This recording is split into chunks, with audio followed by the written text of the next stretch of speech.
Hello friends, thumbnail देखकर आप सब आज का टॉपिक तो जान ही चुके होंगे। तो बिना किसी देरी के चलिए इस वीडियो को शुरू करते हैं। तो आज के इस टॉपिक को हम 3 पॉइंट्स में समझेंगे, जिससे हमें सही निर्णय लेने में आसानी होगी। पॉइंट नंबर 1, अगर हम यूक्रेन का साथ देते हैं तो हमारे क्या फायदे और क्या नुकसान होते हैं। पॉइंट नंबर 2, अगर हम रशिया का साथ देते हैं तो हमारे क्या फायदे और क्या नुकसान होते। एंड पॉइंट नंबर 3, जिस प्रकार हमारा देश इस टॉपिक पे अभी न्यूट्रल रोल प्ले कर रहा है तो इसके क्या फायदे और क्या नुकसान है। और साथ ही हम ये भी जानेंगे कि कौन कौन से वो पावरफुल कंट्रीज हैं जिन्होंने इस टॉपिक पे भारत की तरह न्यूट्रल स्टैंड लिया है और उसके पीछे की वजह। तो अब हम सबसे पहले समझते हैं पॉइंट नंबर 1।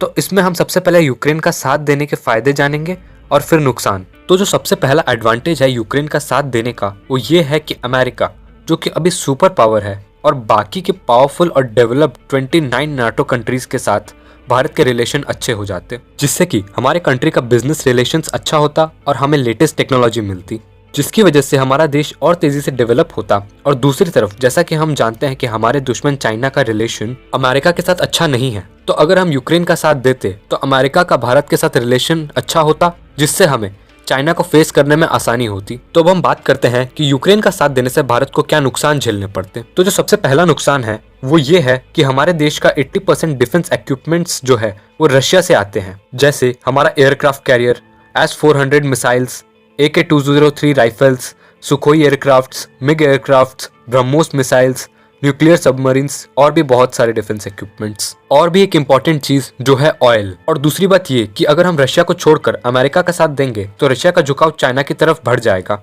और चाइना यही चाहता है। पर हम ऐसा होने नहीं दे सकते, क्योंकि रशिया ने कई बार पूरी दुनिया के खिलाफ जाकर भारत का साथ दिया है, जिन सभी का इस वीडियो में हम आगे उल्लेख करेंगे। तीसरी और सबसे महत्वपूर्ण बात ये कि रशिया भारत का परम मित्र है, और परम मित्र को धोखा देना भारत की नीयत में नहीं है, और इसीलिए हम खुलकर यूक्रेन का साथ नहीं दे सकते। तो अब हम बात करेंगे पॉइंट नंबर 2 के बारे में, जिसमें सबसे पहले हम ये जानेंगे कि अगर हम रशिया का साथ देते तो हमें कौन कौन से नुकसान झेलने पड़ते। तो जो सबसे पहला और बाकियों के हिसाब से सबसे बड़ा नुकसान होता वो ये होता कि भारत का अमेरिका के साथ रिलेशंस खराब हो जाता। पर अगर बात सिर्फ इतनी सी है तो मेरे हिसाब से हमें इसे घंटा भी फर्क नहीं पड़ना चाहिए, क्योंकि अगर हम इतिहास उठाकर देखें तो अमेरिका के भारत के साथ कोई अच्छे रिलेशंस नहीं थे। शुरुआत से ही भारत का ज्यादा झुकाव रशिया की तरफ रहा है। अब मैं आपको ये बात बता दूं कि मैं ऐसा क्यों कह रहा हूँ, क्योंकि जब भारत के साइंटिस्ट्स ने कहा कि वो कुछ ही महीनों में भारत को परमाणु संपन्न देश बना सकते हैं, उसके कुछ ही समय बाद उनकी रहस्यमय ढंग से मृत्यु हो जाती है। कुछ रिपोर्ट्स का कहना है कि इसके पीछे CIA का हाथ था। अमेरिका को ये बात अच्छी तरह से पता था कि पाकिस्तान भारत का दुश्मन है, तब भी उन्होंने पाकिस्तान को सबसे बेस्ट टैंक्स और सेवरजेट एयरक्राफ्ट्स दिए, जिसमें हीट सीकिंग मिसाइल्स लगी हुई थी, जबकि उस समय भारत के पास जो एयरक्राफ्ट्स थे उनसे सिर्फ गोलियां चलाई जा सकती थी। और इसी वजह से भारत पाकिस्तान के युद्ध में भारत को बहुत ज्यादा नुकसान झेलना पड़ा था। 1965 में जब भारत में अकाल पड़ा था तब अमेरिका ने भारत को सुअरों को खिलाने वाला गेहूं दिया था। 1971 के भारत पाकिस्तान युद्ध में जब अमेरिका का दिया हुआ बेस्ट सबमरीन PNS गाजी को जब भारत ने उड़ा दिया, तब अमेरिका ने उस बात को अपने नाक पे ले लिया और ब्रिटेन के साथ अपना 7वां बेड़ा लेकर भारत पे हमला करने आ गया और भारत पे परमाणु बम गिराने की धमकी दी। पर तब पूरी दुनिया में सिर्फ और सिर्फ रशिया ने भारत का साथ देने के लिए अपना 40वां बेड़ा भेजा और भारत को अमेरिका के हमले से बचाया। भारत ने जब न्यूक्लियर टेस्ट किया था तब अमेरिका ने भारत पे कई सारे सैंक्शंस लगाए थे। पूरी दुनिया भारत के खिलाफ हो गई थी, पर रशिया ने भारत का साथ दिया था। 1999 के कारगिल वॉर में भी अमेरिका ने भारत के ऊपर एटम बम गिराने की धमकी दी थी। 1991 में जब भारत को स्पेस मिशंस के लिए क्रायोजेनिक इंजन की जरूरत थी, तब रशिया भारत को 8 क्रायोजेनिक इंजन दे रहा था, पर तब अमेरिका ने रशिया पे सैंक्शंस लगा दिया था, जिस वजह से हम स्पेस के क्षेत्र में अभी 20 साल पीछे हैं। कश्मीर प्रॉब्लम्स में रशिया ने कई बार भारत का साथ दिया है, और आज तक अमेरिका दुनिया का सबसे ज्यादा युद्ध में हिस्सा लेने वाला F-16 फाइटर जेट्स पाकिस्तान को बेचता है। पर जब भारत ने रशिया से कहा कि वो पाकिस्तान को सुखोई फाइटर जेट्स ना दे, तब रशिया ने भारत की बात मान ली। पर जैसा कि मैंने पहले कहा कि बात अगर सिर्फ अमेरिका की होती तो भारत को इससे ज्यादा फर्क नहीं पड़ना चाहिए, क्योंकि कोल्ड वॉर के टाइम पे जब अमेरिका श्रीलंका में आकर बैठ गया था, तब रशिया के कहने पर भारतीय प्रधानमंत्री इंदिरा गांधी ने श्रीलंका में LTTE को भेजा और अमेरिका को श्रीलंका से भगाने में सफलता प्राप्त की, जबकि उस टाइम भारत के पास न्यूक्लियर वेपन्स भी नहीं होते थे। पर जैसा कि मैंने कहा कि अगर बात सिर्फ अमेरिका की होती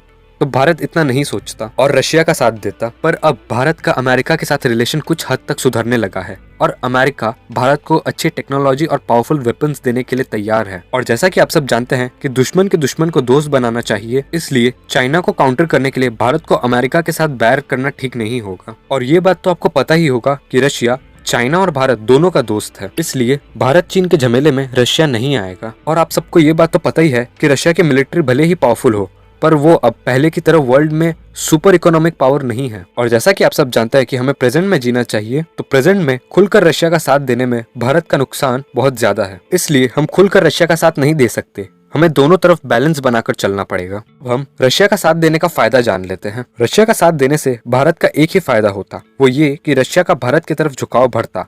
पर हमें ऐसा करने की कोई जरूरत नहीं है, क्योंकि भारत ने जो सेफ डिसीजन लिया है न्यूट्रल स्टैंड लेने का, उसमें रशिया ने भारत का सपोर्ट किया है। अब हम ये जान लेते हैं कि भारत ने जो न्यूट्रल स्टैंड लिया है उसमें भारत के क्या फायदे और क्या नुकसान है। तो जैसा कि मैंने आप सबको अभी बताया कि ये भारत का सबसे सेफ डिसीजन और सबसे सही डिसीजन है। इस डिसीजन की वजह से भारत रशिया की तरफ से भी सेफ है और अमेरिका की तरफ से भी सेफ है। और इस डिसीजन की मदद से भारत ने अपने अखंड भारत के सपने को भी जिंदा रखा है। अब हम ये जान लेते हैं कि कौन कौन से ऐसे पावरफुल कंट्रीज है जिन्होंने भारत की ही तरह न्यूट्रल स्टैंड लिया है और क्यों। Number 1, China.